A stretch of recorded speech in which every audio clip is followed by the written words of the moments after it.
శుభమస్తు కార్యక్రమంలో గృహబలం అంశానికి స్వాగతం. లక్ష్మీదేవి యొక్క అనుగ్రహ కటాక్ష వీక్షణలు ప్రతి ఇంటా కూడా వెల్లివిరియడాలంటే, ధన సంపాదనతో ఆరోగ్యప్రదమైన జీవితాన్ని ఆ గృహంలోని ప్రతి ఒక్కరూ అనుభవించాలి అంటే, మీ ఇల్లు లక్ష్మీ నిలయంగా మారాలి అంటే వాస్తు శాస్త్రరీత్యా మనం ఆచరించవలసిన ముఖ్య ప్రాతిపదికలు కోకొలలుగా మనకు శాస్త్రాల్లో చెప్పారు. ఇండ్లే కాదు, వ్యాపార సంస్థలు కూడాను విశిష్టంగా ఉండటానికి, సుఖ సమృద్ధి శాంతి క్షేమం స్థిరంగా ఉండటానికి, గృహ నిర్మాణాన్ని మనం చేసినప్పటికీ, పరిశ్రమలు కట్టినప్పటికీ కూడా వాస్తు నియమానుసారాల ఆచరణ అనేది చాలా అవసరం. దుకాణాలకి, కార్యాలయాలకి, ఫ్యాక్టరీల వంటి వాటికి కూడా వాస్తు వర్తిస్తుంది అని గ్రహిస్తూ వాస్తుని గనక అనుసరించినట్లయితే అనేక సమస్యల నుంచి బయల్పడి సుఖశాంతులతో మానవుడు జీవించటానికి ఆస్కారం ఉంది. వ్యక్తి లక్ష్మీ సంపన్నుడు అవుతాడు. ఎప్పుడూ కూడా నిర్ధన స్థితి ఎదురు కాదు. ఇంట్లో కార్యక్షేత్రంలో సుఖశాంతుల్ని అనుభవిస్తాడు. అందుచేతనే జ్యోతిష్యంలో వాస్తుని లక్ష్మికి ఆధారం అని చెప్పడం జరిగింది. మీకు పరిశ్రమలు గనక ఉన్నట్లయితే పరిశ్రమ ఆవరణలో నీటి ఫౌంటైన్ ఏర్పాటు చేయాలి ఫ్యాక్టరీలలో. ఈ ప్రయత్నం వల్ల పరిశ్రమ రాబడి పెరుగుతుంది అని మనకు వాస్తుశాస్త్రం తెలియజేస్తోంది. పరిశ్రమ ఆవరణలో గేటుకు ఎదురుగా ఫౌంటైన్ ను ఏర్పాటు చేయాలి ఫ్యాక్టరీలలో. అందులో నీరు ఎప్పుడూ కూడా ప్రవహిస్తూ ఉండాలనేటువంటి నియమం లేదు. ఉదయం సాయంకాలం 1-2 గంటలు అలా నడిపిస్తే చాలు. ఈ ప్రయత్నం వల్ల పరిశ్రమ రాబడి పెరుగుతుంది అని మనకు వాస్తుశాస్త్రం తెలియజేస్తోంది. పరిశ్రమను నిరాటంకంగా నడిపించటానికి నల్ల రంగు చేప పెయింటింగ్ ని ప్రవేశ ద్వారంపై ఉంచటం చాలా మంచిది.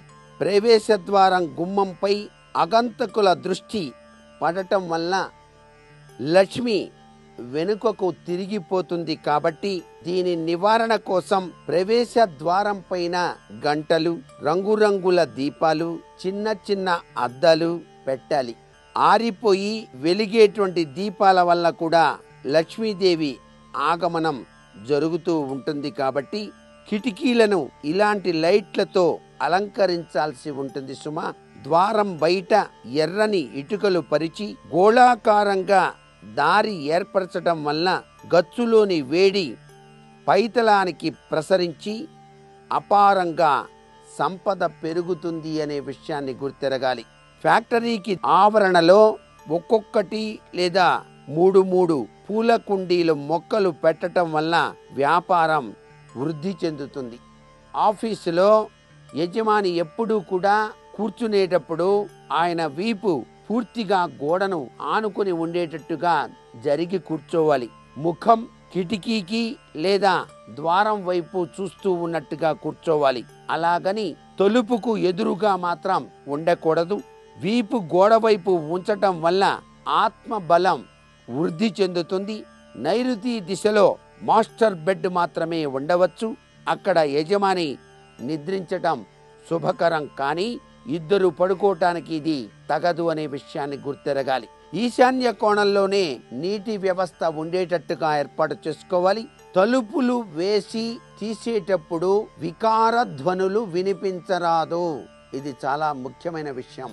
వాస్తుశాస్త్రరీత్యా మీ గృహాల్లో కానివ్వండి, ఫ్యాక్టరీల్లో కానివ్వండి, ఏ యొక్క వ్యాపార సంస్థలో కానివ్వండి, తలుపులు వేసి తీసేటప్పుడు శబ్దం రాకూడదు సుమా. ఒకవేళ అలా శబ్దాలు గనక వస్తూ ఉంటే కొబ్బరి నూనె గాని లేకపోతే ఏదైనా నూనె గాని వేసి బాగు చేయండి. అటువంటి వికార ధ్వని శుభం కాదు అనేటువంటి విషయాలు మీరు గుర్తుపెట్టుకోవాలి. ఈ శబ్దాలు వినపడిన చోట లక్ష్మి ఉండదు అని చెప్పేసి శాస్త్రం. సంపద ఇంట్లో నిలవటానికి తగిన వెలుతురు చాలా అవసరం.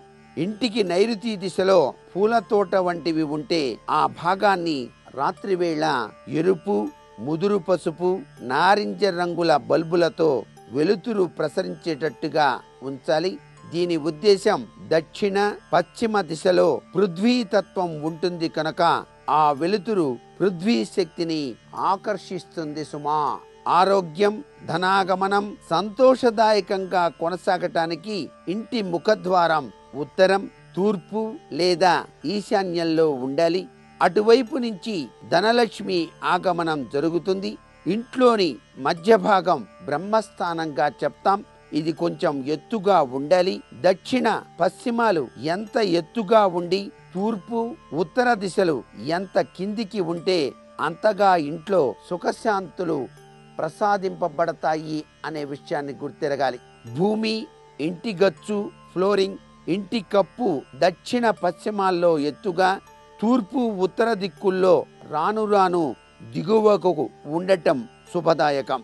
దీనివల్ల లక్ష్మీదేవి యొక్క కరుణ పొందటానికి ఆస్కారం ఉంటుంది. ఈశాన్యంలో బరువుగా ఉండేటువంటి సామాన్లు పెట్టడం కానీ నిర్మాణం చేయటం కానీ ఉండకూడదు. ఈశాన్య కోణం ఎంత తేలికగా ఉంటే అంత కీర్తి ప్రతిష్టలు, ధనధాన్యాలు వృద్ధి చెందుతాయి.